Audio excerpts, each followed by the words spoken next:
Ito yung jewelry box na binidyo ko gapon. Kung napansin nyo, wala po itong divider katulad nito. Ayaw po sa may-ari palagyan. Ito po pwede tanggalin, pwede hindi. Ayan. Para yung mga sing-sing katayo po dito. Yung kalahating side lang po. Ayan po, bali 10 to, nilagyan to lahat. Ayan. Yung 4x6, hindi na kaya malagyang siya masyado na maliit ang space dito lang. Bali 10 tong piraso. Pinalagyang lahat. Ayan.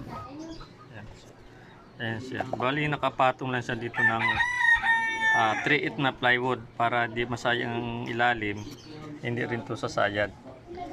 Ayan, para magamit rin. Ayan. Bali pag nakalagay siya, meron siya ditong antangkad ditong 2 mm sa labi. Para pag tinakip to, hindi siya nagsasayad. Ayan siya. Hindi siya nagbabago. Ganun pa rin siya. Ayan.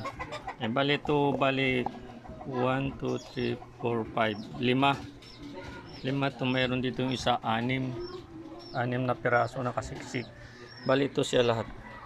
Hindi ko alam kung paano to anong tawag nito, maipadala doon sa Denmark na ewan, kasi doon sa gapon sabi ko true lalamove, kung mayroon siguro lalamove na lang ano. Ayan, bali ano to, kasi pag tinimbang to, itong karton nya laki, hindi naman masyado malaki. Ayan, at 362 by 292 by 311 mm ang size nya. Yan. Ano na to? 6 kilos lahat. 5 kilo. Ano yan? Pagkain. Kukunin ko na may pagkain ng pato. Binigay. Kasi may pato po.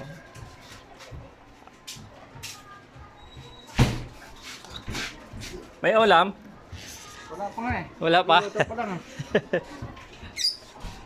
Ayan, pato. Oo. Kasi may pato kasi ako dito. Saka mga manok. Ayan. Patalastas. Ayan. Oh, dito. Ayan po. Ayan. Kunti na lang. Ayan, natutuka pa.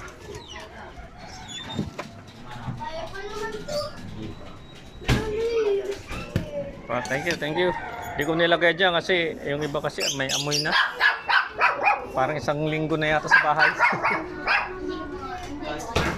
Continue tayo mga tol. Ayan mga tol. Ililigpit ko na ito pa. Balihan ko na nga nito. Bibilihan ko na ng plastic. Tsaka i-update ko may-ari nito kasi ano, kulang 7 to lahat. 18 piraso. And thank you for watching.